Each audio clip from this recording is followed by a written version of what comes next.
करते हैं सवाल जवाब का सिलसिला। लेकिन इस सिलसिले को शुरू करें उससे पहले आपको बता दें कि तरीका बहुत आसान है। अगर आप भी हमसे जुड़ना चाह रहे हैं तो आपको करना सिर्फ इतना है कि आपको लिखना है FG यानी फॉर्मूला गुरु। उसके बाद से अपना सवाल पूरी डिटेल में लिखें। कितने शेयर हैं, किस भाव पर लिए हैं, क्या नज़रिया है, कितने समय तक होल्ड कर सकते हैं, ट्रेडर हैं या इन्वेस्टर हैं, और उसके बाद हमें व्हाट्सअप कर दें 9311121874 पर। इसके अलावा आप हमें मेल भी कर सकते हैं my9query@tv9.com पे। लेकिन आपको बता दें कि अगर आप सवाल जब पूछें, अगर मेल के जरिए पूछ रहे हैं तो अपना मोबाइल नंबर ज़रूर भेजें ताकि हम आपको फ़ोन करके बता सकें और आपके सवाल का उत्तर अपने एक्सपर्ट से ले सकें। इसके अलावा ट्विटर, फेसबुक, ये तमाम माध्यम हैं जिसके ज़रिए आप हमसे जुड़ सकते हैं। चलिए अब सवाल जवाब का सिलसिला शुरू करते हैं। और हमारे साथ हमको सवाल भेजा है सोनल गुप्ता जी ने, आगरा से हैं सोनल जी। सोनल जी के पास आसिफ जी 20 शेयर हैं इन्फोसिस के, जो कि इन्होंने 1815 के भाव पर लिए थे और इनका कहना ये है कि 6 महीने तक ये होल्ड कर सकती हैं। जानना चाह रही हैं कि अब क्या करना चाहिए। और हमने देखा अभी हाल फिलहाल के अंदर कि तमाम जिस तरीके से IT शेयरों में गिरावट रही, गिरते रुपए में पहली बार ऐसा देखा कि IT शेयर इतनी बुरी तरह गिर रहे थे। लेकिन अब हम देख रहे हैं तमाम ब्रोकरेज फर्म्स की तरफ से वो पॉजिटिव आउटलुक आ रहा है, लोग खरीदने की सलाह दे रहे हैं। आपकी राय इन्फोसिस पर? सोनल जी, यहाँ पे सबसे पहले कहना चाहेंगे कि इन्फोसिस में आप निवेशित रहें, यहाँ पे होल्ड करके पोजीशन रखें। और अगर आप एवरेज कर सकते हैं या डिप्स पे बाई कर सकते हैं तो पोजीशन यहाँ पे और थोड़ा बाई करें ताकि आपका जो एवरेज बाइंग कॉस्ट है वो 1815 से नीचे आ जाए तो बेहतर होगा। आप प्रॉफिटेबल तरीके से जल्दी आप यहाँ पर एग्जिट कर पाएंगे। तो इन्फोसिस में मेरी सलाह है कि यहाँ पे आप बने रहें और डिप्स पे ख़रीदारी करें। चले तो इन्फोसिस पे आपके लिए सलाह ये है कि आप जो है फिलहाल के लिए होल्ड करें। कंपनी अच्छी है, फंडामेंटल्स बहुत अच्छे हैं और गिरता है शेयर तो और ज़्यादा आप खरीदारी कर सकती हैं। अगले सवाल हमको भेजा है पवन पांडे जी ने, जो कि कानपुर से हैं। पांडे जी पूछ रहे हैं आसिफ जी कि फरवरी में इन्होंने बजाज ऑटो के 50 शेयर 3740 रुपये के भाव पर लिए थे। अब ये जानना चाह रहे हैं कि इसे होल्ड करें या फिर इनको प्रॉफिट बुक करना चाहिए। और हमने देखा करीब 12 साल के बाद कंपनी बायबैक करने जा रही है। हालांकि मई के नंबर्स जो थे वो उम्मीद के मुताबिक टू व्हीलर्स के नंबर उतने उत्साहजनक नहीं थे। अब इन स्तरों पर आपकी सलाह क्या होगी? पवन जी, बजाज ऑटो एक अच्छी कंपनी है, टू व्हीलर सेगमेंट में एक्सपोर्ट काफ़ी करती है, तो एक्सपोर्ट में इनको बेनिफिट काफ़ी मिलेगा। जो रुपया डिप्रिशिएट कर रहा है उसका ज़रूर बेनिफिट मिलेगा। एक कंसर्न पिछले 6 महीने से जो चिप्स के शॉर्टेज के वजह से आया है ऑटोमोबाइल सेक्टर में, वो कंसर्न आगे धीरे धीरे थोड़ा कम होगा क्योंकि वो पीक आउट ऑलरेडी हो चुका है। तो मेरा मानना है कि बजाज ऑटो आप होल्ड करके चलें और बाय बैक एक इसको ज़रूर बूस्ट देगा। और मेरे ख्याल से 4500 तक का 42 से 4500 तक का टारगेट आपको आराम से अचीव होता हुआ दिख जाएगा। तो फिलहाल होल्ड करें और अपने स्टॉप लॉस को ट्रेल कर सकते हैं तो ट्रेल करें। बजाज ऑटो में आप इतना दिन रह चुके हैं इसमें निवेशित, तो आगे 2-3 महीना और वेट कर लें, आपको एक बेहतर रिटर्न यहाँ पे आता हुआ दिखेगा। तो इतने दिन रुके हैं, 2-3 महीने और रुक जाइए, आपको अच्छे रिटर्न यहाँ पर देखने को मिलेंगे। 42-4300 के भाव जो है आने वाले समय में आपको देखने को मिल सकते हैं। इस बीच ऋचा भंडारी जी ने सवाल किया है। ये सवाल उन्होंने लखनऊ से किया है और इनके पास TRF के 100 शेयर हैं और ये इन्होंने 113 रुपये के भाव पर 1 महीने पहले लिए थे। उन्होंने कहा कि अभी मुनाफा वसूलना चाहिए या फिर कुछ दिन और होल्ड करें। नज़रिया बहुत लंबी अवधि का नहीं है आसिफ जी इनका, ये इन्होंने स्पष्ट रूप से अपने सवाल में मेंशन किया हुआ है। अब TRF पे 2 दिन से तो अपर सर्किट लग रहा है। हम देख रहे हैं जैसे खबर आई कि टाटा स्टील जो है कंपनी में 165 करोड़ रुपए निवेश करेगी, जो पेरेंट कंपनी है, और अब हम 33-34% के आसपास कंपनी का हिस्सा है। क्या कुछ इसके पीछे स्टोरी पक रही है? और ये जब अपर सर्किट लगने शुरू होते हैं तो कई बार हम देखते हैं काफ़ी दिन तक लगते भी रहते हैं और उसके बाद जब लोअर सर्किट लगते हैं तो वापस शेयर वहीं आता है। TRF की स्टोरी कैसी लग रही है आपको? देखिए, पेरेंट कंपनी काफ़ी मजबूत है, टाटा ग्रुप की कंपनी है। TRF टाटा स्टील इसमें अभी 165 करोड़ इन्फ्यूज़ करेगा, तो ये काफ़ी बेहतर स्टोरी है TRF का। और TRF में अगर आपका नज़रिया छोटी अवधि का है तो अपने स्टॉप लॉस को ट्रेल कर लें। 113 में आप प्रॉफिटेबल बैठे हुए हैं, अभी 144 का क्लोजिंग है, आप 113 से स्टॉप लॉस 140 135 पर ले आएँ, ताकि आप अपने जो प्रॉफिट लिए किया है उसको गंवाएं नहीं अगर ये नीचे का सर्किट लगता है तो। मगर मेरा ये मानना है कि अगर आप लंबी अवधि के लिए भी रखेंगे तो टीआरएफ में एक बेहतर आपको टारगेट आता हुआ दिख सकता है। 170 180 का भाव आपको मिलता हुआ दिखेगा टीआरएफ में। तो ये एक अच्छा स्टोरी है। मटेरियल हैंडलिंग इक्विपमेंट्स बनाती है टीआरएफ। तो यहाँ पे जिस तरीके से डिमांड आने वाले टाइम में बढ़ेगा तो उसका एक बेनिफिट टीआरएफ को मिलता हुआ दिखेगा। और टाटा स्टील जैसी अगर पेरेंट कंपनी हो तो किसी चीज़ का आपको परेशानी नहीं होता है।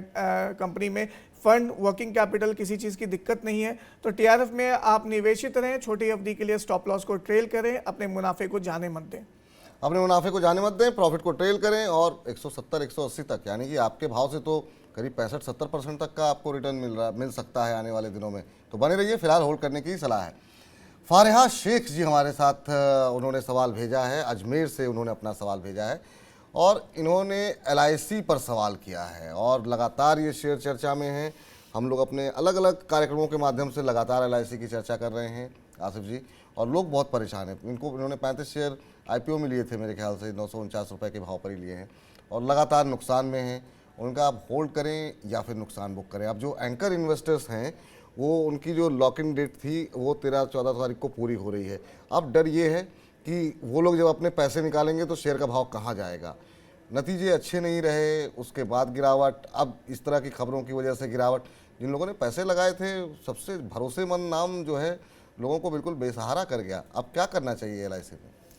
फिलहाल यहाँ पे ऐसा लगता नहीं है कि LIC में जो गिरावट है वो कहीं पे थमती हुई नज़र आएगी, क्योंकि रिटेल इन्वेस्टर्स के पास काफ़ी शेयर्स हैं और ये जब तक रिटेल इन्वेस्टर से किसी स्ट्रॉन्ग हैंड्स में एक्यूमुलेट नहीं होता है तो LIC में एक अपमूव आना अभी मुश्किल लगता है। एक सस्टेनेबल अपमूव जिसको कहते हैं वो आना मुश्किल यहाँ पर लगता है। तो बेहतर यही होगा कि आप 1-2 क्वार्टर वेट करें, मार्केट को स्टेबलाइज होने दें।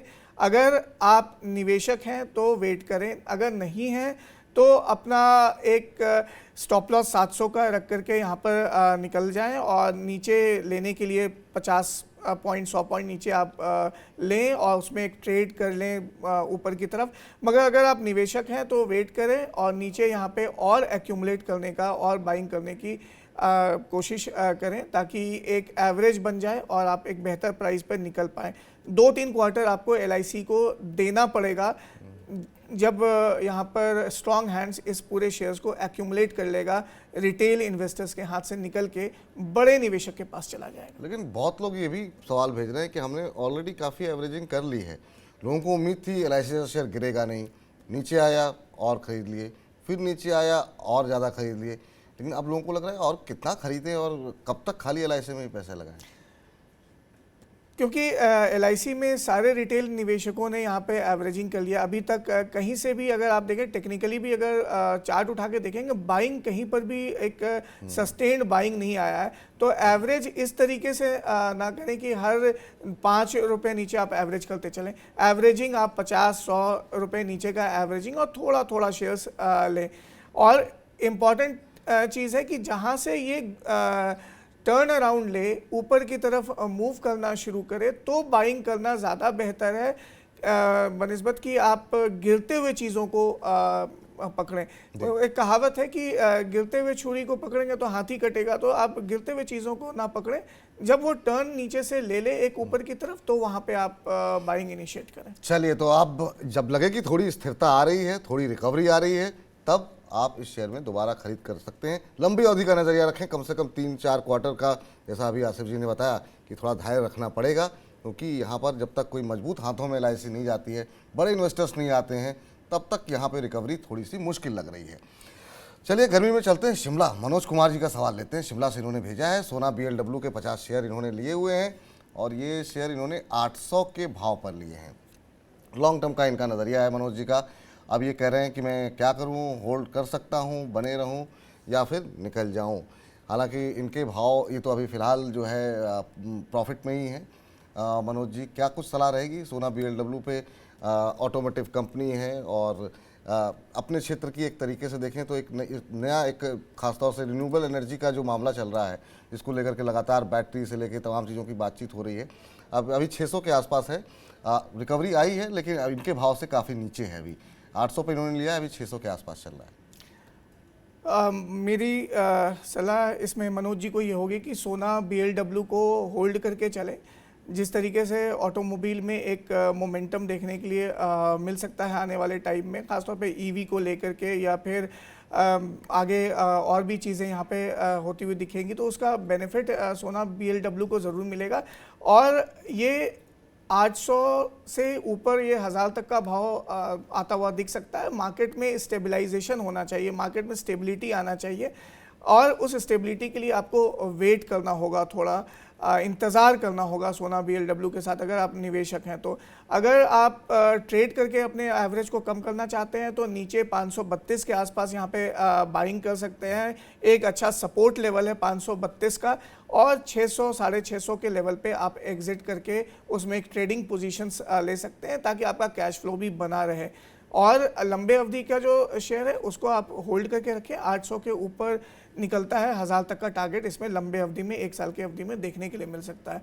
मार्केट की स्टेबिलिटी का वेट करना तो लंबी अवधि का नजरिया बना करके चलिए, यहाँ भी आपको अच्छे रिटर्न मिलेंगे। 800 पार होगा तो 1000 रुपये तक के स्तर देखने को मिलेंगे।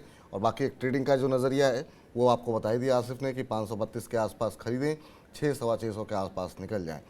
शौर्य के पास चलते हैं, मुंबई से उन्होंने सवाल भेजा है। शौर्य का कहना है पंजाब नेशनल बैंक के इन्होंने 200 शेयर लिए हैं, 38.5 रुपये के आसपास इनकी खरीद है और 1 साल और होल्ड कर सकते हैं।